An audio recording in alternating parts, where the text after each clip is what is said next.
حسبي ربي جل الله ما في قلبي غير الله نور محمد صلى الله لا إله إلا الله حسبي ربي جل الله ما في قلبي.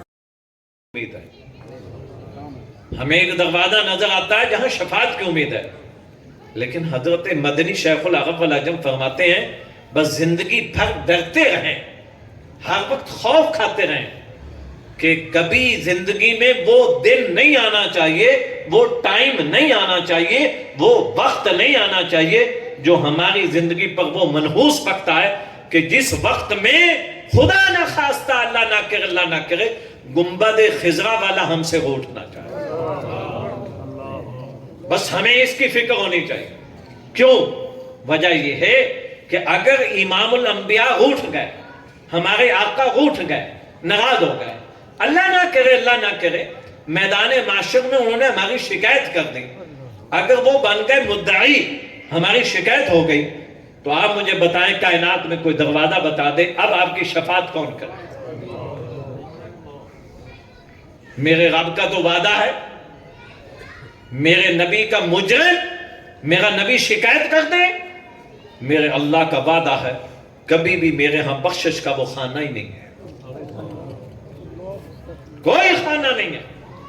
ہاں یہ ضرور حق دیا، اللہ فرماتا ہے میں ناراض ہو جاؤں میں اپنے نبی کو حق دے دوں گا، تو اگر بخشوانا چاہے، معاف کرانا چاہے، تجھے ناراض نہیں کرنا. ہاں آپ کو حق دیتا ہوں، آپ کے پاس یہ حق موجود ہے. یہ حفاظ، یہ قرآن بیٹھے ہیں، علماء موجود ہیں، میں ایک آیت مبارکہ ان کے سامنے پڑھتا ہوں، آپ زندگی بھر اس پہ غور کرتے رہیں، اس پہ توجہ کیجیے. وَالضُّحَىٰ وَاللَّيْلِ إِذَا سَجَىٰ مَا وَدَّعَكَ رَبُّكَ وَمَا قَلَىٰ وَلَلْآخِرَةُ خَيْرٌ لَكَ مِنَ الْأُولَىٰ. ایک جملہ یہ وَلَلْآخِرَةُ خَيْرٌ لَكَ مِنَ الْأُولَىٰ، آگے ہے جو اصل جس کی طرف توجہ دلانا چاہتا ہوں. وَلَا سَوْفَ يُعْطِيكَ رَبُّكَ وَلَا سَوْفَ يُعْطِيكَ رَبُّكَ فَتَرْضَىٰ. وَلَا سَوْفَ يُعْطِيكَ رَبُّكَ فَتَرْضَىٰ. فَتَرْضَىٰ کا کیا مطلب ہے؟ مطلب یہ ہے کہ رب ذوالجلال، کائنات کا مالک، خالق، وہ یہ بات اپنے محبوب سے اللہ فرما رہا ہے کہ یاد رکھیے آپ میرے سامنے راتوں کو اتنے روتے ہیں آپ کی داڑھی آپ کے آنکھوں کے آنسوں سے اس طرح تر ہو جاتی جیسے وضو والا کے پانی ٹپکتا ہو، حتیٰ کہ سجدے والی جگہ بھی نم پڑ جاتی ہے، اور آپ اتنے روتے ہیں اور جگہ پہ آپ اپنی امت کا ذکر کرتے ہیں. یاد رکھیے میرے محبوب، آپ بتائیے آپ کیا مانگنا چاہتے ہیں، کیا لینا چاہتے ہیں؟ میں ایک ہی دفعہ تجھے وعدہ کر دیتا ہوں کہ میں تجھے اتنا کچھ عطا کروں گا، اتنا کچھ دوں گا. وَلَا سَوْفَ يُعْطِيكَ رَبُّكَ، تیرا رب اتنا کوئی تجھے دے گا حتیٰ کہ اس وقت تک دیتا رہوں گا فَتَرْضَىٰ، جب تک تو راضی نہیں ہوگا میری عطا بند نہیں ہوگی. اب تیری مرضی ہے تو مجھ سے کس کی بخشش چاہے، تیری مرضی ہے تو کیا کچھ کرنا چاہے، میرا کام یہ ہے کہ فَتَرْضَىٰ، تجھے راضی کرنا.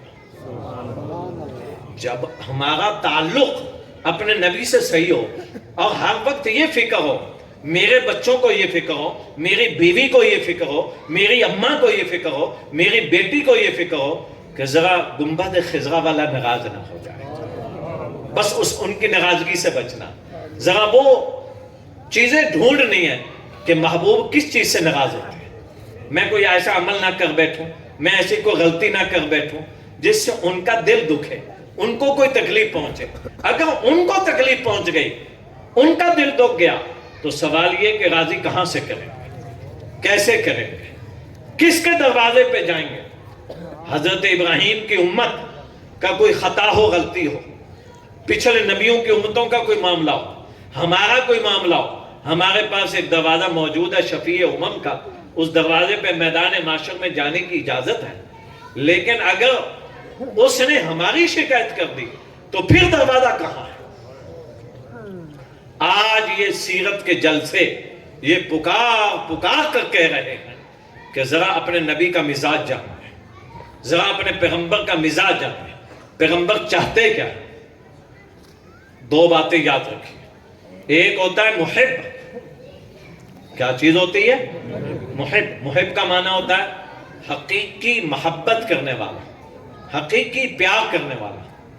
ایک عاشق ہوتا ہے۔ دونوں کو کبھی آپ نے زندگی میں کبھی سوچا ہو، کبھی فرق کیا ہو کہ عاشق میں اور محب میں فرق کیا ہوتا ہے؟ عاشق کیا چاہتا ہے اور محب کیا چاہتا ہے؟ دونوں کا فرق ذرا ذہن میں رکھیے۔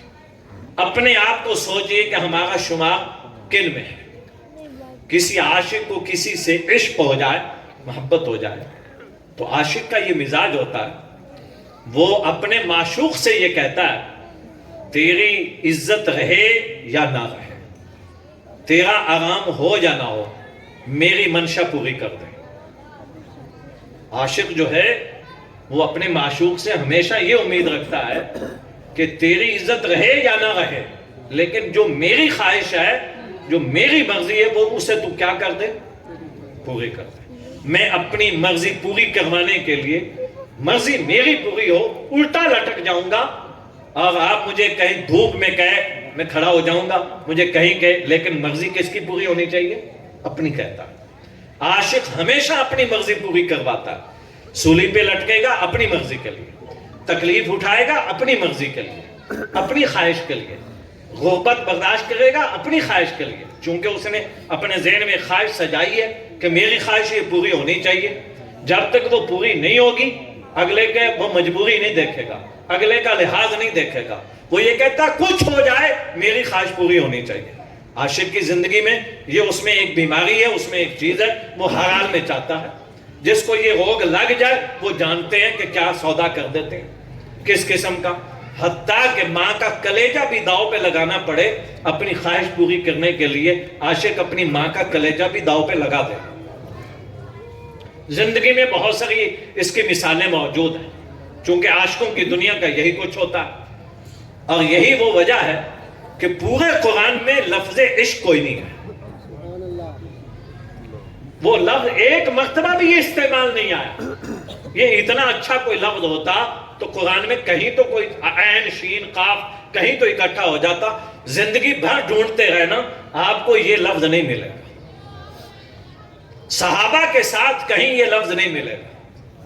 صحابہ کے ساتھ یہ لفظ ملے گا کہ صحابہ اپنے آقا کے محب تھے، محبت تھی، مودت تھی، محبوب تھے، محب تھے، یہ لفظ ملیں گے۔ محب کسے کہتے ہیں؟ محبت کرنے والا کون ہوتا ہے؟ محبت کرنے والے کے مزاج یہ ہوتا ہے، وہ اپنے محبوب سے کہتا ہے، محبت کرنے والا، کہ میری کوئی خواہش نہیں۔ اپنے محبوب سے کیا کہتا ہے؟ میری کوئی خواہش نہیں، میری ہر وہ خواہش ہے جو تیری رضا ہے۔ مجھے تیری رضا چاہیے، مجھے تیری خوشی چاہیے، مجھے کوئی رضا نہیں ہے، میری کوئی خواہش نہیں ہے۔ سیدہ خدیجہ الکبریٰ رضی اللہ تعالی عنہ سے پوچھا رسول اکرم صلی اللہ علیہ وسلم نے، خدیجہ زندگی کے اتنے سال گزر گئے، کبھی تو نے کوئی خواہش نہیں کی؟ عورتوں کی عادت ہوتی ہے کوئی نہ کوئی خواہش کر دیتی ہیں، آپ نے کوئی خواہش نہیں کی۔ زندگی کا آخر وقت ہے، سیدہ خدیجہ الکبریٰ کہتی ہیں محبوب زندگی میں کبھی کوئی خواہش نہیں کی، نہ میری کوئی خواہش ہے، میری زندگی میں جتنا ٹائم گزرا ہے میری ہر خواہش وہ تھی جو آپ کی تھی۔ سبحان اللہ۔ ہم نے تو اپنے خانے میں اپنی کوئی خواہش والی جگہ رکھی نہیں ہے، ہماری خواہش وہی جو تیری خواہش ہے۔ انتقال سے پہلے فرماتی بس اتنی گہر درخواست، اگر آپ چاہیں مناسب سمجھے تو میری جب جان نکلنے کا ٹائم ہو تو ذرا آپ میری نگاہوں کے سامنے آ جائیے، تاکہ میری روح نکلے تو میری نگاہیں آپ کو دیکھتے ہوئے جائیں۔ سبحان اللہ۔ وہاں یہ نہیں فرمایا حضرت خدیجہ نے کہ میری بیٹیاں سامنے ہوں، حضرت زینب سامنے ہو، حضرت رقیہ سامنے ہو، حضرت ام کلثوم سامنے ہو، سیدہ فاطمہ الزہرا سامنے ہو، یہ جملے نہیں فرمایا۔ فرمایا بس مجھے اپنی بچیوں کے ابا کی تصویر چاہیے، سبحان اللہ. بس آپ سامنے ہو. آپ نے کبھی یہ سنا ہے کہ ایک ایسا آدمی جو رب کی رضا پہ مٹ جائے اور اپنی ہر خواہش کو رب کی رضا پہ مٹا دے؟ اس بندے کے لیے میرے رب نے کیا اعلان کیا؟ کبھی آپ نے اس بات کو سنا؟ اس کو بندے کو تو ہم بعد میں لیں گے. بندہ رب کی رضا پہ مٹ جائے تو کیا ملتا ہے؟ میں اب بندے سے ہٹ کر جانوروں کی طرف جاتا ہوں. ایک جانور ہے جس کا رکھنے کی اجازت نہیں ہے، رحمت کے فرشتے نہیں آتے، لیکن اس جانور کی نسل میں ایک شکاری کتے میں ایک شکاری کتا ہوتا ہے. شکاری کتے کے لیے میرے رب نے ایک اجازت بھی دے دی، عزت بھی دے دی. اس کتے کو اجازت کیا دی؟ فرمایا شکار کی نیت سے کوئی کتے کو رکھنا چاہے تو رکھ سکتا، یہ اجازت دے دی. اور اس کا مقام کیا بتایا؟ فرمایا کہ اگر شکاری کتا واقعتاً شکاری کتا ہو تو یہ شکار کر کے لائے تو فرمایا اس کا لایا ہوا تمہارے لیے حلال ہے، پاک ہے. حالانکہ کتا منہ میں لے کے آیا، اور اس کو اتنی بڑی کتے کو عزت مل رہی ہے. کیوں مل رہی؟ آج تک آپ نے کبھی یہ نہیں سمجھا ہوگا وہ شکاری کتے ہوتا کیا ہے، اس کی عزت اتنی کیوں دی ہے. شکاری کتا وہ ہوتا ہے، شریعت جس کو قبول کرتی ہے، وہ جو مالک کی مرضی پر دوڑے اور مالک کی مرضی پر رک جائے. مالک کی مرضی پر دوڑے اور مالک کی مرضی پر رک جائے.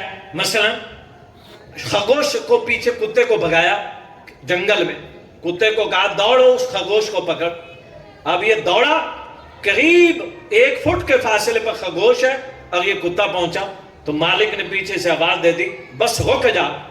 اب اس نے آگے منہ نہیں لگایا، وہیں رک گیا. نہ میری دوڑ اپنے لیے تھی، نہ میری دوڑ اپنے لیے تھی اور نہ میرا رکنا اپنے لیے تھا. میری دوڑ بھی تیرے لیے، میرا رکنا بھی تیرے لیے. میرا اللہ فرماتا ہے کہ اگر ایک جانور کتا اگر مالک کے کہنے پہ دوڑتا ہے، دوڑ اس کی خواہش پر نہیں، رکنا اس کی اپنی خواہش پہ نہیں، اس کتے نے اپنی خواہش ختم کر دی اور مالک کی خواہش پر اپنی خواہش مٹا دی. فرمایا اس کتے کو بھی یہ عزت دینے کے لیے تیار ہوں کہ جاؤ، کسی اور کتے کو رکھنے کی اجازت نہیں، اس کو رکھ لو. اور اس کا کیا ہوا شکار تمہارے لیے اجازت ہے. اگر ایک انسان اولاد آدم میں اگر اپنے رب کی رضا پر مٹ جاتا اور اپنے رب کے سامنے یوں مٹتا ہے، اے میرے اللہ میری کوئی خواہش نہیں، میری دوڑ بھی تیرے لیے، میرا بولنا بھی تیرے لیے، میرا اٹھنا بھی تیرے لیے، میرا چلنا بھی تیرے لیے، میرا پھرنا بھی تیرے لیے. حدیث میں آتا ہے جس بندے کی ہر خواہش رب ذوالجلال کی خواہش پر رضا پر اس نے اپنی خواہش مٹا دی، میرا اللہ فرماتا ہے اس بندے کو، اس قسم کے لوگوں کو اعلان کر دو کہ اگر یہ میری بارگاہ میں ہاتھ اٹھا دیں گے نا اور یہ قسم اٹھا کے کہہ دیں گے کہ اللہ تیرا قسم اٹھا کے کہتے یہ کام یوں ہو جائے، اللہ فرماتا ہے میں کبھی اس کی قسم کو توڑوں گا نہیں. سبحان اللہ. یہ جس ہاتھ کو اٹھائے گا ہے تو میرا بندہ، ہے میری رضا پہ مرنے والا، ہے میری رضا پہ چلنے والا. جو یہ ہاتھ اٹھائے گا کسی کام کے لیے، اللہ فرماتا ہے ہاتھ دیکھنے میں اس کا لیکن اندر قدرت میری ہوگی. ہاتھ اس کا اندر قدرت میری ہوگی. اور یہ پاؤں سے چلتا، پاؤں ظاہر میں اس کے ہوں گے لیکن اندر قدرت میری ہوگی. فرمایا کہ یہ میرا وہ بندہ ہے جس کی اس کی رضا کے ساتھ میری رضا مل جاتی ہے. وجہ کیا ہے کہ اس بیچارے نے اپنی خواہش کوئی خواہش نہیں رکھی. حضرت سیدنا امام زین العابدین رحمت اللہ علیہ سیدنا حسین رضی اللہ تعالیٰ عنہ کے لخت جگر ان کے جانشین ہیں، سیدنا علی رضی اللہ تعالیٰ عنہ کے پوتے ہیں، سیدنا حسن رضی اللہ تعالیٰ عنہ کے بھتیجے ہیں، اہل سادات کے والی و وارث ہیں. حضرت حسین سے چلنے والی ساری جو ان کی نسل ہے وہ حضرت امام زین العابدین سے. حضرت امام زین العابدین فرماتے ہیں کوئی شخص مجھ سے پوچھے کہ پورے دین کا خلاصہ کیا ہے، ایمان کی حقیقت کیا ہے؟ فرمایا میں اس ایک لفظ میں جانتا ہوں جو اپنے ابا سے سیکھی ہے کہ جس نے اپنی خواہش کو اللہ اور اللہ کے رسول کی منشا پہ اپنی خواہش کو خواہش نہ رکھا، اپنی خواہش کو ان کی رضا میں بدل دیا، فرمایا ایمان کی حقیقت یہ ہے۔ سبحان اللہ۔ جہاں کہیں بندے کی اپنی خواہش رہی، جہاں کہیں بھی، اور یہ کہے کہ یہ بھی چلے یہ بھی چلے۔ آپ نے کئی دفعہ دیکھا ہوگا کسی بندے کو کہو یار یہ سنت عمل یوں ہے، یار شادی بیاہ یوں کر لو، خوشی غمی یوں کر لو، تو آپ نے کئی دفعہ یہ جملے آپ کو سننے پڑے ہوں گے کہ لوگ آگے سے مفتی بن کر یہ جواب دے دیتے ہیں، ارے بھائی صوفی صاحب مولوی صاحب چھوڑو، کچھ دنیا بھی رکھنی ہے۔ آگے جواب دیتے ہیں کچھ دنیا بھی رکھنی ہے، کس کے مقابلے میں کہا گا؟ اللہ کے رسول کے سامنے۔ اور وہ کہہ رہا ہے دونوں کو لے کے چلنا پڑے گا، دونوں کو لے کے۔ دین کے مقابلے میں آپ جانتے ہیں کیا چیز ہوتی ہے؟ دنیا کے مقابلے میں دین نہیں ہے، یاد رکھیں۔ دنیا کے مقابلے میں آخرت ہے، اور دنیا کے مقابلے میں کبھی دین کو مت لاؤ۔ دین کے مقابلے میں دنیا کی بات نہیں ہے، دین کے مقابلے میں کفر ہے، اور کفر کے مقابلے میں دین ہے، اور دنیا کے مقابلے میں آخرت ہے، اور آخرت کے مقابلے میں دنیا ہے۔ اور آپ کا میرا عمل چاہے وہ کھانے کا ہے، چاہے وہ پینے کا ہے، چاہے دکان پہ بیٹھنے کا ہے، چاہے قضائے حاجت لیٹرین جانے کا ہے، چاہے ایک وکیل وکالت کرتا ہے، جج کی جگہ پہ عدالت میں بیٹھتا ہے، حاکم اپنے حکمرانی کے انداز میں بیٹھتا ہے، کوئی بھی آدمی کسی بھی حال میں ہے، یاد رکھیے اگر یہ سارے کام دکانداری، مزدوری، تجارت، عدالت، حکومت، یہ سارے کام اگر میرے آقا کے طریقے پہ ہیں تو پھر یہ سارا کا سارا دین ہے۔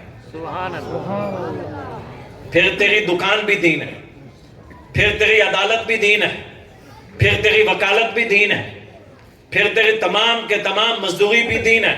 راتوں کو اپنی زمین کو پانی لگانا اگر نبی کے طریقے پہ امانتاً دیانتاً ہے تو راتوں کو تیرا پانی لگانا بھی دین ہے۔ یاد رکھنا مزدور صبح سے لے کے شام تک مزدوری خون پسینے کی حالت ہوتی ہے، میرے نبی نے فرمایا یہ بھی دین ہے۔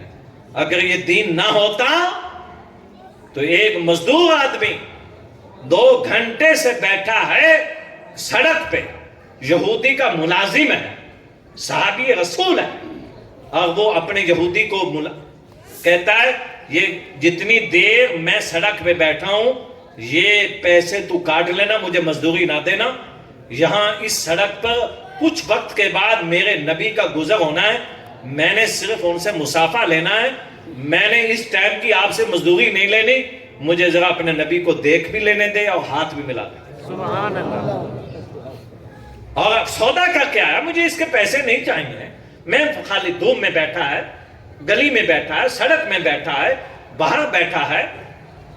حضور صلی اللہ علیہ وسلم چند صحابہ کے ساتھ گزر ہوتا ہے اور وہ یہودی درخت کے پاس کھڑا ہے، اونچی جگہ پہ کھڑا ہے، اور اس نیت سے کہ یہ بندہ اتنا محبت کرنے والا اپنے نبی سے مسافر روزی چھوڑ دی اور یہ کہتا ہے پیسے کاٹ لو، لیکن کہ اس کے نبی میں کیا چیز ہے میں ذرا آج دیکھوں تو صحیح۔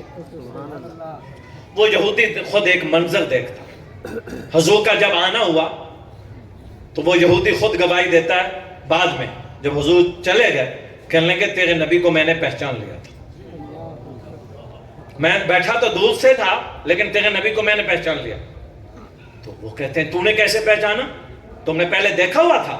کہنے لگے نہیں، میں نے تیرے نبی میں 2 چیزیں دیکھی، ایک تو یہ دیکھی تیرا نبی جب اپنے ساتھیوں میں چل رہا تھا قد اس کا درمیانہ تھا، لیکن تیرے نبی کی شان یہ تھی کہ قد سب سے اونچا نظر آ۔ سبحان اللہ۔ تو میں سوچنے لگا کہ جو رب اپنے یہ اتنی محبت والا شخص ہے کہ اس کا سر نیچا نہیں ہونے دیتا، قافلے میں چلے درمیانہ قد ہے لیکن رب سب کے سامنے دکھائے اونچا۔ کہنے لگے دوسری بات عجیب و غریب دیکھی، وہ یہ کہ جب تو نے اپنے دونوں ہاتھ بڑھائے تو سچی بات بتا تیرے نبی نے تیرے ہاتھ چومے کیوں؟ ہمارے بڑے تو اپنے ہاتھ چومواتے ہیں، لیکن یہ انوکھا انداز دیکھا کہ تیرے ہاتھ وہ پکڑے ہوئے تھا، چھوڑ نہیں رہا تھا، اس نے تیرے ہاتھ چومے کیوں ہیں؟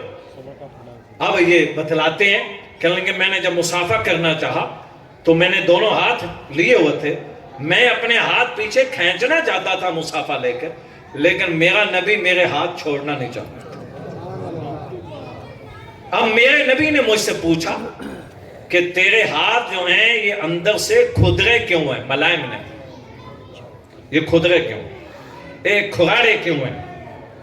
تو میں نے اپنے پیغمبر سے، اپنے آقا سے کہا کہ جی میں اپنے بیوی بچوں کے لیے روزی کمانے کے لیے مجھے بوکے نکالنے پڑتے ہیں کنویں سے، اور وہ کھینچ کھینچ کے ہاتھوں پہ چھالے پڑ گئے ہیں، تو اس لیے میرے ہاتھوں پہ چھالے ہو گئے۔ تو میرے نبی نے ہاتھ چھوڑے نہیں، بلکہ دونوں میرے ہاتھوں کو اوپر کر کے خود چوما ہے، اور چوم کے یوں کر کے آسمان کی طرف نگاہ اٹھا کے کہی، اے میرے اللہ، جو اپنے بچوں کو حلال کمانے کے لیے اس طرح کے ہاتھ ہوں، تیرا محبوب ان ہاتھوں کو چوم رہا ہے، ایسے ہاتھ جہنم میں جانے کے قابل ہیں۔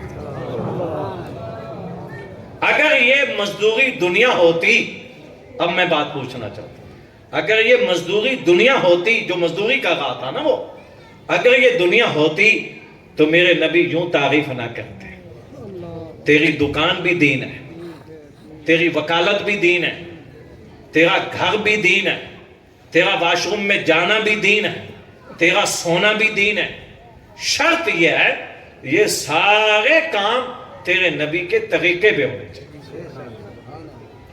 اگر تو ہیں نبی کے طریقے پہ، جاؤ عیش کرو۔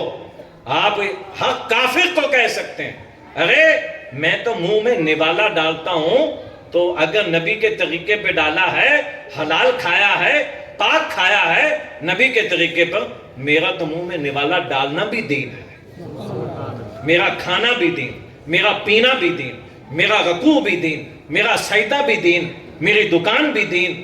ان میں سے کوئی چیز میرے بھائی یہ دنیا نہیں ہے، یہ عین دین ہے۔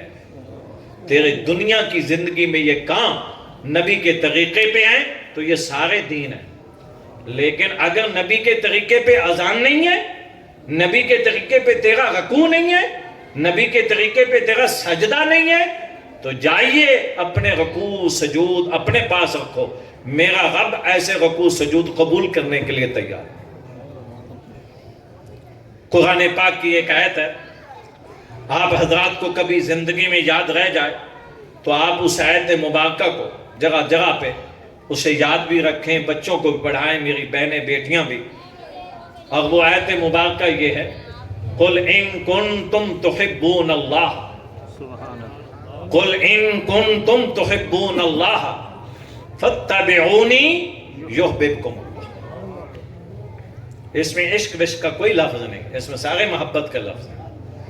قُلْ إِن كُنْتُمْ تُحِبُّونَ اللَّهَ فَاتَّبِعُونِي قُلْ إِن كُنْتُمْ، آپ فرما دیجئے، اللہ نے فرمایا اپنے نبی کو، آپ ان کو فرما دیں، اپنی امت کو کہہ دیجئے، ان کنتم، اگر تم تحبون اللہ، اپنے اللہ سے محبت کرنا چاہتے ہو، پیار کرنا چاہتے ہو۔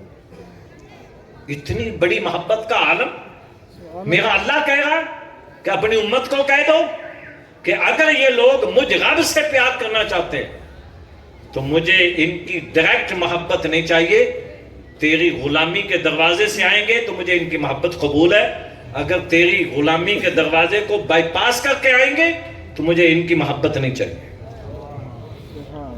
فَاتَّبِعُونِی، آپ انہیں فرما دیں پھر میری اتباع کرو، میری پیروی کرو۔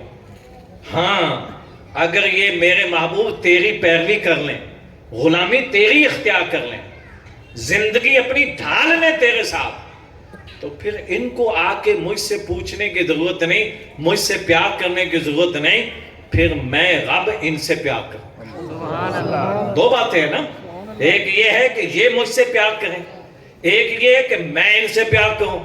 فرمایا کہ یہ اپنے آپ کو تیری غلامی میں ڈال دیں تو یحببکم اللہ، اللہ تم سے محبت کرے گا، اور اتنی محبت کرے گا، اتنی محبت کرے گا، گناہگار آدمی سوچتا ہے کہ میری زندگی اتنی گزر گئی، میں نے ابھی توبہ کی ہے، 50 سال 60 سال گزر گئے، میں اب سچی توبہ کر رہا ہوں، تو پچھلے گناہوں کو سوچتا ہوں تو مجھے تو ویسے ہی خوف آتا ہے کہ میں اتنا بڑا مجرم ہوں، میرا اللہ مجھے بخشے گا یا نہیں، میرا اللہ مجھ سے پیار کرے گا یا نہیں۔ اللہ فرماتا ہے تو سچی توبہ کر کے میرے نبی کی غلامی میں آ جا تو میں تو اس سے پیار بھی کروں گا، اور وَيَغْفِرْ لَكُمْ ذُنُوبَكُمْ، تیرے گناہ بھی بخش دوں گا، اور ایسے بخشوں گا کہ میں صرف تیرے گناہ نہیں بخشوں گا بلکہ واللہ غفور رحیم، اس کے علاوہ بھی تجھے اتنا کوئی دے دوں گا، تم میرے غفور ہونے کو پھر جانتا نہیں ہے، میرے رحیم ہونے کو جانتا نہیں ہے، کہ تجھے اندازہ نہیں ہے کہ میرے نبی کی غلامی کے بعد تجھے ملے گا کیا۔ سبحان اللہ۔ آج ضرورت اس بات کی، ربیع الاول ہو، اس کا ہرگز یہ مطلب نہیں کہ آپ اپنے نبی کو 12 مہینوں میں 11 مہینے چھوڑ دیں اور صرف 1 مہینے اپنے نبی کو یاد کریں۔ یہ میرے نبی کی بے ادبی ہے، یہ بے ادبی ہے، یہ گستاخی ہے، اور بے ادب بد نصیب ہوتا ہے۔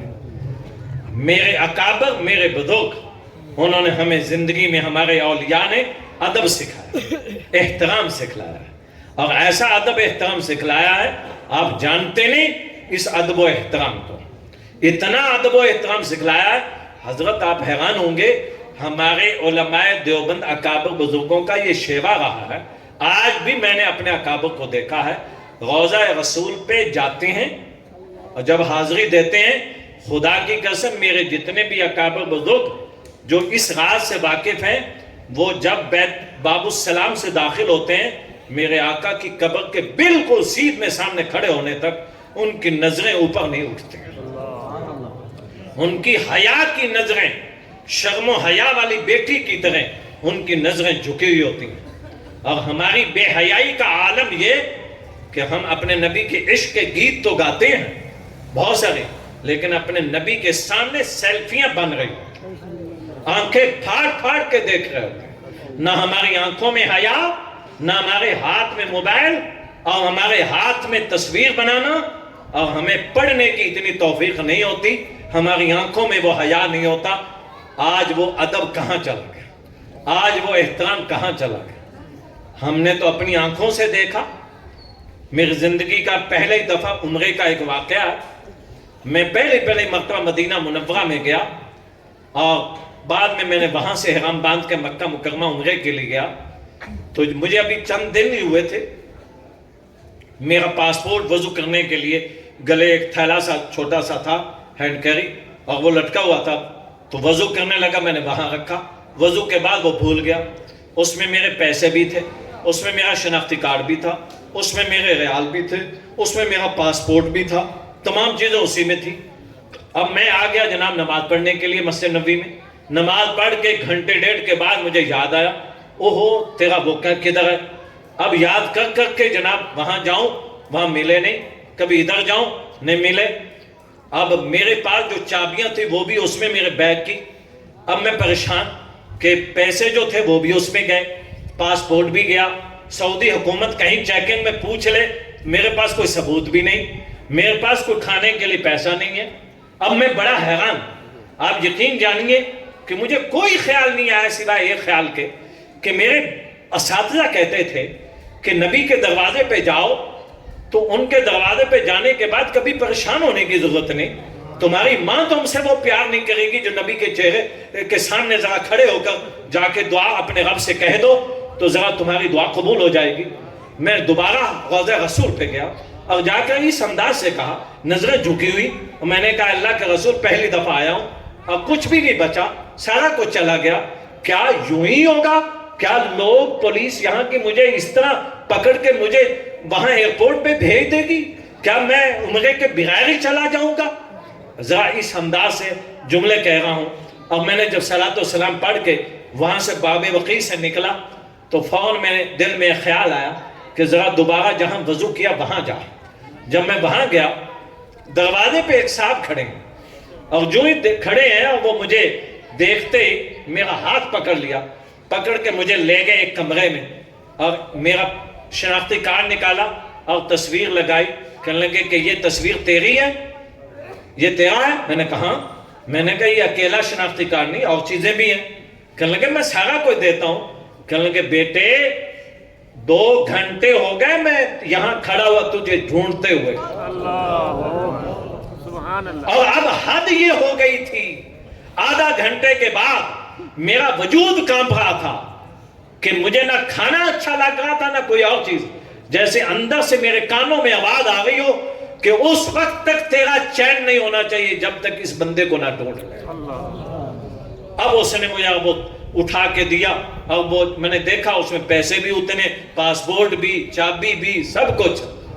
تو مجھے اتنی شرم آ رہی ہو کہ میں نے اپنے نبی کے دروازے پر گیا, دعا مانگی. میں نے صرف پاسپورٹ ہی مانگا. اگر میں وہاں کھڑے ہو کر میں دنیا آخرت کی ساری بھلائیاں مانگ لیتا تو مجھے یہ پاسپورٹ تو ویسے ہی مل جانا تھا. تو میں نے کیوں نہ مانگا اتنی بڑی چیز. پریشانی کے عالم میں کبھی کبھی آدمی کو خود اپنا حق مانگنا بھی یاد نہیں رہتا. وہ دروازہ ہی ایسا ہے, اس دروازے کو یہاں بیٹھے بھی آپ مانگیں گے. ذرا آپ اس انداز کا دروشی پڑھ کے دیکھیے, ذرا جمعرات کو اس انداز کا دروشی پڑھ کے دیکھیے. جمعے کو آپ اللہم صلی علی محمد النبی الامی وعلی آلہ وسلم تسلیمہ پڑھیے. ذرا 80 مرتبہ پڑھنے کا معمول بنائیے. جمعرات کو سوئیے نہیں جب تک اپنے نبی پر جتنی طاقت ہے ذرا وضو کر کے پاک کپڑوں کے ساتھ ذرا عشاء کی نماز کے بعد درود پڑھیے. ذرا ایسی کچھ جمعراتیں گزاریں, پھر مجھے بتلائیے کیا کھویا کیا پایا. بھول جاؤ گے ان نگاہوں میں, پھر اس کی یاد آنے کے بعد پھر تمہاری نگاہوں میں کوئی اور سجے گا نہیں. پھر وہی صورتیں سجے گی, پھر وہی شکل سجے گی جو میرے نبی کی اتباع والی ہوگی, جو میرے نبی کی غلامی والی ہوگی, جو میرے نبی کی پیروی والی ہوگی. آپ سر سے لے کے پاؤں تک میرے پیارے اپنے نبی کی غلامی میں اپنے وجود کو ڈھالیے, اپنے وجود کو ڈھالیے. آپ سے کوئی آدمی پوچھ لے, میری ماں سے, میری بہن سے, میری بیٹی سے, آپ بھائیوں سے, کسی سے کوئی پوچھ لے کہ نبی معراج پہ گئے, امام الانبیاء تشریف لے گئے, اپنے رب کے سامنے جو ہدیہ پیش کیا ذرا اس کا مطلب بتا دو. اتنا سا آپ سے پوچھ لے کوئی بندہ, اگر اس کو ہی صرف آپ سمجھ لیں, خدا کی قسم زندگی میں کبھی آپ کو دین کے معاملے میں آپ کو کوئی اور دوا محبت کی لینے کی ضرورت نہیں پڑے گی. حضور صلی اللہ علیہ وسلم نے اپنے رب کے سامنے 3 چیزیں پیش کی جس کو ایک لفظ میں بیان کیا جا سکتا ہے. ایک لفظ میں 3 چیزیں اپنے رب کے سامنے پیش کی ہیں. التحیات للہ والصلوات والطیبات. اے میرے محبوب, میرے زبان جب بھی حرکت کرے گی تیری رضا پہ, اپنی خواہش پہ نہیں. میں جب بھی بولوں گا تو کس کی رضا پہ بولوں گا؟ تیری رضا پہ. کون کہہ رہا؟ امام الانبیاء, خاتم الانبیاء. بولوں گا تیرے لیے, میرا بدن حرکت کرے گا تیرے لیے, اور میرا حلال مال صدقہ خیرات بچوں پہ خرچ ہوگا وہ بھی تیرے لیے. فرمایا میری تو کوئی محبوب رضا ہی کوئی, میری رضا وہی ہے جو تیری رضا ہے. میں بولوں گا تو تیرے لیے. تو آج میں اور آپ کیوں نہیں وعدہ کرتے کہ میری اور آپ کی آنکھ جب بھی دیکھے کس کے لیے؟ بولیں تو اللہ کے لیے, مال خرچ کریں تو اللہ کے لیے, رکوع سجود ہو, عبادت ہو تو کس کے لیے؟ اللہ کے لیے. ذرا ایسے بن کے دیکھو, پھر دیکھو کیا کھویا کیا پایا. زندگی بھول جاؤ گے. اس لذت آنے کے بعد پھر آپ کو دنیا کی ساری لذتیں ہیچ نظر آئیں گی. پھر آپ کو کبھی ٹینشن نہیں ہوگی, کبھی گھبراہٹ نہیں ہوگی, کبھی آپ کو اس بات کا پجاری پریشان ہونے کی ضرورت نہیں. میرا بچہ بیمار ہو گیا, لا علاج ہے, ڈاکٹروں نے جواب دے دیا ہے, لیکن اس کی چوکھٹ باقی ہے. آپ ذرا 2 رکعت آپ ذرا صلاۃ الحاجت کے پڑھ کے ذرا اس کو پکار کے دیکھیں تو سے, اس کو پکار کے دیکھیں. اور جب تک آپ اس انداز سے نہیں پکاریں گے میرے بھائی مایوس ہونے کی ضرورت نہیں. یہ ہمارے نبی نے ہمیں ادائیں سکھائیں, یہ امام الانبیاء نے سکھائیں. سیدنا انس رضی اللہ تعالیٰ عنہ فرماتے ہیں مجھے اپنے نبی کی صحبت میں 9 سال رہنے کا موقع ملا. کل میں 10-11 سال کا تھا, چھوٹا تھا. میری ماں نے مجھے اپنے نبی کے پاس بھیج دیا, کہہ دیا پیغمبر کے پاس کوئی لڑکا نہیں ہے, بیٹیاں ہیں, تو لہذا حضور کے قدموں میں لا کے کہہ دیا کہ جی یہ بس آپ کی خدمت کے لیے ہے, یہ میرے پاس نہیں آئے گا, میں ملنے کے لیے اس کے پاس آیا کروں. حضرت انس کو ماں نے ہدایت کر دی, سمجھا دیا. حضرت انس بڑے فخراً کہا کرتے تھے, میں وہ ہوں, میرے نبی نے مجھے نوالا اٹھانا سکھایا, روٹی کا نوالا اٹھانا سکھایا. انس یوں اٹھانا ہے, یوں کھانا ہے, یوں ہاتھ دھونے ہیں, اور یوں جناب بوٹی اٹھانی ہے, یوں جناب نماز پڑھنی ہے, یوں نیت باندھنی ہے, یوں اتحیات پہ بیٹھنا ہے. فرمایا کوئی ادا ایسی نہیں ہے جو میرے نبی نے مجھے نہ سکھائی ہو. فرمایا ایک دفعہ تو حد ہو گئی, اتنے خوش ہو گئے, چھوٹا لڑکا ہے اور میری اتنی خدمت کرتا ہے. حضور نے تہجد کے وقت کہہ دیا, آپ نے فرمایا انس بتلاؤ کیا چاہتے ہو. فرمایا اچانک سوال ہو گیا, میرے ذہن میں کبھی سوچا ہی نہیں تھا کہ یہ بھی سوال ہو سکتا ہے, تیاری تھی کوئی نہیں, اچانک سوال ہوا, رات کے حصے میں ہوا. اب مجھے تو خوشی میں سارا کچھ ہی بھول گیا, کہا کہ آقا مجھے تو کچھ بھی پتہ نہیں, جو تیرا جی چاہتا دے دے, مجھے کچھ معلوم نہیں ہے. حضور صلی اللہ علیہ وسلم خوش ہو کے فرماتے ہیں, اے میرے اللہ میرے اس بیٹے انس کو, حضور نے بڑے پیار سے فرمایا, اے اللہ میرے انس کو اس کی جان میں, اس کے مال میں, اس کی عمر میں برکت عطا فرما. 3 باتیں, اس کی جان میں, اس کے مال میں, اس کی عمر میں برکت عطا فرما. حضرت انس کی 100 سال سے اوپر عمر تھی, یہ تو عمر میں برکت ہے. اور مال کی کیا حالت تھی وہ بھی سن لیجئے. مال کی حالت یہ تھی کہ جب انتقال ہوا, دنیا کے پاس وہ گنتی کے عدد ہی کوئی نہیں تھے کہ انس کی دولت کو جمع کر سکے. اتنے لوگ خاندانوں کے خاندان تھے, وہ یہ کہ انس کے جانور میرے پاس بھی ہیں, وہ کہ میرے پاس بھی ہیں, مجھے بھی دیے ہوئے تھے, مجھے بھی دیے ہوئے تھے, یہ امانت ادھر ہے, یہ ادھر ہے, یہ ادھر ہے. پتہ چلا انس کے پاس کسی کی امانت نہیں, اور ساری دنیا کی امانت, ساری دنیا کے پاس حضرت انس کی امانتیں موجود ہیں. اولاد اتنی سخرو ہوئی, 120 پوتے نواسے تھے حضرت انس کے جب انتقال ہوا. یہ ان کی جان میں, ان کی مال میں, ان کی عمر میں جان کی برکت کا کیا عالم. جان کی برکت تو ان کا بڑا عجیب لطیفہ ہے. ایسی برکت ہے, ایسی برکت ہے. آپ نے حجاج بن یوسف کا نام کسی نے سنا ہو, کتنا نرم دل آدمی تھا, جانتے ہیں آپ اس کی نرمی. جے اگر آج حجاج بن یوسف ویسے سامنے آ جاندہ نا تو ویسے پیشاب نکل جانے سے, اسرائیل غیر اسرائیل اور سب صفایا ہو جانا تھا امریکیوں کا. وہ اتنے کہ اس درجے کا آدمی تھا حجاج بن یوسف. اس کو کسی نے حجاج بن یوسف کو شکایت لگا دی کہ ایک بوڑھا آدمی ہے, تجھے بڑی گالیاں دیتا ہے, تجھے برا بھلا کہتا ہے, ایک بابا ہے اور تیرے خلاف بڑے تبصرے کرتا ہے, تجھے کچھ بھی نہیں سمجھتا, سارے تو اس سے ڈرتے ہیں لیکن وہ کچھ نہیں تجھے جانتا. حجاج بن یوسف نے کہا ایسا کون بندہ ہے جو میرے بارے میں کھلی زبان ہے. انہوں نے کہا انہوں نے کوئی نہیں معاف شاف کرنا. پوچھا کہ کون ہے, کہنے لگے اس کا نام انس ہے اور بوڑھا آدمی ہے. تو اس نے پولیس کو شرطیوں کو بھیجا, انس کو میرے پاس لے آؤ, بابے کو. اب حضرت انس اپنے گھر میں اپنی جگہ پہ موجود تھے. پولیس گئی تو کہنے لگے کہ آپ کو حاکم وقت حجاج بن یوسف بلا رہے ہیں. تو حضرت انس نے بڑی توجہ سے سننے کے بعد کہا کہ اس کو مجھ سے کیا کام ہے, کیوں بلا رہا؟ اگر اس کو کوئی کام ہے تو جاؤ اسے کہہ دینا کہ وہ میرے پاس آ جائے, باقی مجھے اس سے کوئی کام نہیں ہے. مجھے تو اس سے ہے کوئی کام نہیں, وہ اس کے پاس جائے جس کو اس کا کوئی کام ہو, اس کو کوئی کام ہے تو اسے کہہ دینا میرے پاس آ جائے. وہ بڑے حیران, یہ کیا کہہ رہا ہے بابا؟ انہوں نے کہا جاؤ اپنا کام کو, جاؤ اسے کہہ دینا کہ میں کوئی مجرم نہیں ہوں، میں کوئی نہیں آتا. لوگوں نے حضرت کے پاؤں پکڑے، منت سماجت کی.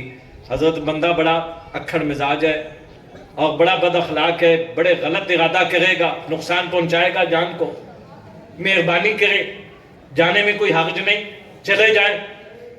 تو حضرت انس کے دل میں یہ بات آ گئی کہ اگر میں نہ گیا تو کہیں لوگ یہ نہ سمجھ لیں کہ شاید میں اس سے ڈرا بیٹھا ہوں. تو حضرت انس نے فرمایا اچھا چلو میں چلتا ہوں. انہیں کہا اچھا بھی ٹھہر جاؤ میں چلتا ہوں. حضرت انس چل پڑے. جب اس کے پاس گئے تو اب حجاج بن یوسف نے اپنے لاؤ لشکر کے ساتھ بیٹھا تھا. اب حضرت انس کی بڑھاپا کی عمر ہے، 100 سال کے قریب کی عمر ہے.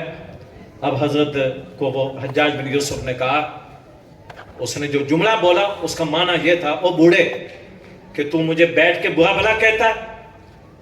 تو حضرت انس فرمانے لگے چھوڑ، تجھے کیا پیغام کسی نے صحیح دیا ہوگا غلط دیا ہوگا، پچھلی باتوں کو تو چھوڑ، میں ابھی تجھے کھری کھری سنا دیتا ہوں. اللہ خیر کرے، میں جملے تو یہ بتا رہا ہوں کہ اگر حضرت مفتی امداد اللہ صاحب انس بن گئے تو پھر کیا بنے گا؟ یہ تو پہلے ہی ویسے ہیں. تو ان پہ تو ہے پابندی، مہربانی کرو، ابھی حجاج بن یوسف لوگ نہیں ہیں. وہ انہوں نے جو کچھ کیا تھا وہ حجاج بن یوسف کے لیے کیا تھا. حضرت انس نے فرمایا چھوڑ پچھلی باتوں کو، لوگوں نے تجھے کیا کہا ہوگا کہ انس نے یہ کہا، انس نے یہ کہا، اس کو چھوڑ، میں ابھی تیرے منہ پہ کہتا ہوں. حضرت انس نے وہ اسے کھری سنائی. فرمایا کہ میں تجھے کذاب سمجھتا ہوں، میں تجھے ان چیزوں میں مجرم سمجھتا ہوں. یاد رکھنا مجھ سے تو کوئی بھی اچھا جملہ نہیں سن سکتا جب تک اپنی زندگی کو نبی کی غلامی میں ڈھال نہیں لو گے. صرف حساب پبلک سے نہیں ہوگا، عوام سے نہیں ہوگا، تمہارا گریبان رب ذوالجلال حکمرانوں کا پہلے پکڑے گا، عوام کا بعد میں پکڑے گا. اب آپ مجھے بتائیں اگر آج کے پارلیمنٹ میں انس ہوتے تو پھر کیا بنتا؟ ابھی اس بابے جیسا کون لایا؟ سیدنا انس رضی اللہ تعالیٰ عنہ نے جب یہ بات کہی تو حجاج بن یوسف نے کہا کہ شاید آپ کو ہمارے ارادے کا پتہ نہیں ہے، ہم نے آپ کو آج اس لیے بلایا ہے، ہم آپ کو اس کی سزا میں سولی پہ لٹکانا چاہتے ہیں. اس نے کہا مطلب دوسرے لفظوں میں قتل کرنا چاہتے ہیں. حضرت انس کی آپ جرت دیکھیں، فرماتے ہیں مجھے فوراً یاد آیا کہ تہجد کے وقت میرے نبی نے مجھے دعا دی تھی. تہجد کے وقت کیا دی تھی؟ کہ اس کی جان میں، اس کے مال میں، اس کی عمر میں اگر میں اس کی دھمکی سے ڈر گیا تو اس کا مطلب مجھے اپنے نبی کی گفتگو پہ، پیشین گوئی پہ شک ہے. حجاج بن یوسف کو کہا جو تیرا جی چاہے تو کر لے، تیری مجال نہیں ہے کہ تو مجھے نقصان پہنچا سکے، میں یہیں کھڑا ہوں. میں نے آج صبح میرے نبی نے ایسی دعا بتلائی ہوئی میں نے پڑھی ہے، اگر وہ دعا جو صبح پڑھ لیتا ہے شام تک محفوظ، جس نے شام کو پڑھی وہ اگلی صبح تک محفوظ. ممکن نہیں ہے، تیری مجال نہیں ہے کہ تم میری طرف ہاتھ اٹھا سکے یا تیرے یہ لاؤ لشکر، ان کی جرت نہیں میری طرف. حجاج بن یوسف کہتے ہیں انس کے بس یہ جملے کہنے تھے، انس کے سیدھے ہاتھ پہ بھی بائیں ہاتھ پہ بھی مجھے اتنے 2 شیر نظر آئے جنہوں نے اپنے منہ کھولا ہوا ہے، ایسا قریب ہے کہ وہ مجھے نگل جائے. کہنے لگے انس نے تو کیا کانپنا تھا. حجاج بن یوسف کہتا ہے میری ٹانگیں کانپنے لگی، میں زیادہ دیر انس کو دیکھ نہیں سکا، جلدی سے اٹھ کر گیا اپنی ماں کے پاس. اپنی بوڑھی والدہ کو کہتا ہے میں نے اس بابے کو بلایا، یہ بات کہی ہے اور اس نے یہ کہا کہ تیری مجال نہیں ہے. انہوں نے کہا کیا نام ہے جس کو تو نے بلایا؟ کہنے لگے اسے انس کہتے ہیں. تو حجاج بن یوسف کی ماں نے کہا خبردار، جتنا جلدی ہو سکے حفاظت سے اس کو واپس پہنچا دے ورنہ تیری خیر نہیں ہے. اس کو عام انسانوں کی طرح مت سمجھنا. اس نے اپنے بچپن میں اپنے نبی کو دیکھا ہے، ان کی صحبت میں رہا. یہ تیری باتوں میں نہیں آئے گا، یہ تیری دھمکے ومکیوں میں نہیں آئے گا. یہ ایک عجیب شخصیت ہے، اس کے ساتھ تیری خیریت اسی ہے. میں تجھے ماں ہو کے مشورہ دے رہی ہوں کہ اگر اپنے آپ کو بچانا ہے تو جلدی جلدی اس کو بے دو بس. حجاج بن یوسف کہتا ہے کہ میرے اوپر خوف کی حالت یہ تھی کہ میرا پسینہ خشک نہیں ہو رہا تھا, میرے وجود میں کپ کپی تھی. جلدی جلدی میں نے شرطیوں کو کہا کہ جتنا جلدی ہو سکے بابی کو لے جاؤ, اس کو گھر چھوڑ کے. یہ انس تھے. جب جانے لگے تو جلدی سے حضرت انس رضی اللہ تعالیٰ عنہ کو کہنے لگا, حجاج بن یوسف کہنے لگا اچھا مہربانی ہوگی وہ مجھے جو تو دعا صبح پڑھی ہے جس سے تو محفوظ ہے وہ دعا تو مجھے بتا دے. چلو کہنے لگے تیرے جیسے فاسق فاجر کو نہیں بتاتا, تیرے جیسے فاسق فاجر کو نہیں بتاتا. سوال ہی نہیں پیدا ہوتا, تو کون ہوتا ہے تو مجھ سے پوچھا. بڑے خیریت سے تشریف لے گئے. آج تک یاد ہے ہمارے اکابر بزرگ کہتے ہیں جس بندے نے دعائے انس پڑھ لی اس نے اپنی جان کو اس طرح محفوظ کر لیا کہ جیسے جناب اس نے حصار میں آ گیا. اب اس کی کوئی مجال نہیں ہے کوئی چیز اسے نقصان پہنچائے. بارہا مرتبہ ہمارے ساتھ سندھ کے معاملات میں ایسی سفر میں آئے, ڈاکو روکے ہوئے ہیں, گاڑیاں روکے ہوئے ہیں, اور معاملات ہماری گاڑی ان کے اندر ان کے سامنے گئی, ایسے معاملات آئے, کئی مرتبہ آئے.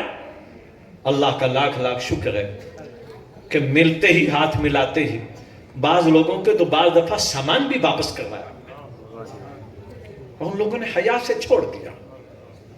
اگرچہ وہ لفظ سید سن کر وہ یہ کہتے تھے کہ سیدزادہ ہے اور اگر یہ سید ہے تو ہم ادھر ہاتھ نہیں لگائیں گے, ان کے پیچھے جو لوگ ہیں ان کا بھی مال واپس کر دیں. یہ ایک الگ بات ہے, لیکن میں اسے دعائے انس کی برکات سمجھتا ہوں. ہمارے اپنے نبی کی آواز پہ یقین ہونا چاہیے. ہمیں آج انگریز ڈاکٹر کی کہی ہوئی بات پر تو یقین ہے, لیکن ہمیں اپنے نبی کی بتائی ہوئی احتیاط پہ یقین نہیں ہے. غیر مسلم کو تجارت پہ ہمارے نبی کی باتوں پر یقین ہے, لیکن ہم مسلمان ہو کر اپنے نبی کی بات پر ہمیں اس طرح کا یقین نہیں ہے. ہمارے دل اور دماغ میں ہم عاشق ضرور بنتے ہیں, محبت والے ضرور بنتے ہیں, لیکن اپنے نبی کی باتوں پہ ساتھ ساتھ شک بھی کرتے ہیں. کیا شک لگے, کیا نبی کے ساتھ محبت لگے. محبت ہے تو شک وک نہیں ہونا چاہیے. یہ کیا چیز ہوتی ہے؟ زندگیوں کو ڈھال لیجئے, اپنے بچوں کو ڈھال لیجئے, اپنی موت سے پہلے اس بات کا جائزہ لے لیجئے میری زندگی میں کہاں کہاں چیز ہے جہاں میرے عمل سے کہیں میرے نبی کا دل نہ دکھے, میرے نبی کا دل نہ دکھے. حضور صلی اللہ علیہ وسلم فرماتے ہیں میرے صحابہ کو برا بلا نہ کہنا, انہیں گالی نہ دینا, ان کی برائی نہ سننا, تمہارے کان برائی نہ سنیں. اگر تم نے میرے صحابہ کی گالی نہیں دی لیکن گالی دینے والوں کے سامنے تم خاموشوں کے چسکے سے ایسی چیزوں کو سنا, تمہارا بھی شمار انہی میں ہوگا. تم نے براہ راست میرے قلب کو تکلیف پہنچائی, تم نے میرے دل کو تکلیف پہنچائی. جس نے میرا نام سنا, حضور فرماتے ہیں کہ اس کو میرے اوپر درود پڑھنے کی توفیق بھی نہ ہوئی. حضور فرماتے ہیں اس کو کوئی حق نہیں یہ کہنے کا اس کو مجھ سے محبت ہے. ان چیزوں کو یاد رکھنا چاہیے. یہ جلسے, یہ چیزیں اسی تعلیم کا نام ہے, اسی چیز کو سیکھنے کا نام. اگر یہاں سے جانے کے بعد سال بھر گزرا, زندگی کے کچھ ایام باقی ہیں, اگر زندگی میں کایا پلٹ گئی, توجہ ہو گئی, میں کسی گلوکار اداکار کی بات نہیں کر رہا, دنیا کے عام انسانوں کی بات نہیں کر رہا, میں کائنات کے سردار کی بات کر رہا ہوں. سبحان اللہ. ہمارے سامنے حضرت ہمارے نبی کے مقابلے میں کوئی شخص کسی کو لائے, نبی تو بڑی دور کی بات ہے, صحابی بڑی دور کی بات ہے, ولی بڑی دور کی بات ہے, اسے چھوڑو, وہ مقام ہی اتنے اونچے ہیں, ان مقام کی بات مت کرو. میرے نبی کے مقابلے میں کسی پیمان نے اگر یہ کہہ دیا کہ یہ نبی ہے, یہ رسول ہے, میرے نبی کے مقابلے میں قیامت تک کے لیے وہ اس معاشرے کا ایک شریف انسان نہیں ہے, وہ اس درجے کا نہیں ہے. آج قادیانیوں سے, مرزائیوں سے تم زندگی بھر صرف ایک سوال کر لیا کرو, باقی کوئی بحث نہیں کرو, اور اسے کہہ دو مرزے کی زندگی پر, مرزے کی زندگی پر, سیرت پر اتنا ثابت کر دو کہ ولی نہیں, صحابی نہیں, نبی نہیں, وہ تو بڑے اونچے درجے ہیں.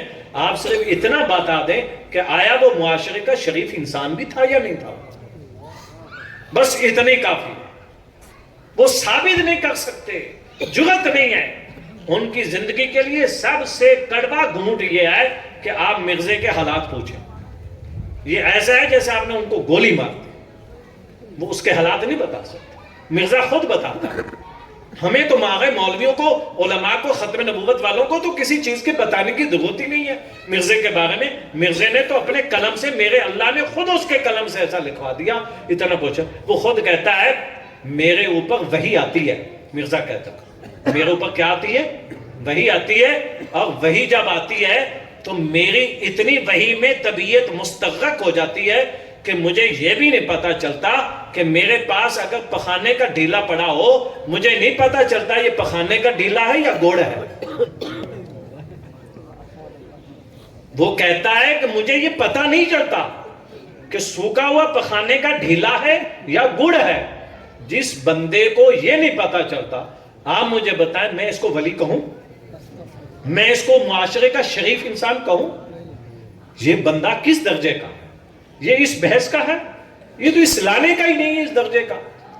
اور اس نے اتنا کچھ لکھ دیا ہے، ہمیں کہیں بھی فتویٰ لگانے کی ضرورت نہیں ہے، ہمیں کہیں کچھ کہنے کی ضرورت نہیں ہے. اللہ رب العزت ہمارے ایمان کی حفاظت فرمائے، ہماری جان کی حفاظت فرمائے، ہمیں اپنے نبی کا سچا محب بنائے، ہمیں اپنے پیغمبر سے سچی محبت نصیب فرمائے، ہمیں اپنے پیغمبر سے منافقت سے بچائے، بے ادبی سے بچائے. ہماری زندگیاں، ہماری مائیں بہنیں بیٹیاں ہوں یا ہمارے بھائی باپ چچا تایا ہوں، اللہ ہمارے اعمال کو اس لائق خدا نخواستہ کبھی نہ لائے جس سے گنبد خضرا والے کی روح کو تکلیف پہنچے. اللہ ہمارے قدم قدم پہ اپنے نبی کا ورد درود میں نصیب فرمائے، اللہ کے ذکر کے ساتھ آباد رکھے. سبحانک اللہم و بحمدک اشہد ان لا الہ الا انت استغفرک و اتوب الیک. حضرت نے مجھے 11:30 بجے تک کہا تھا، 11:26 ہو گئے. امید ہے 4 منٹ مجھے معاف کریں گے. اب سبحانک اللہم و بحمدک اشہد ان لا الہ الا انت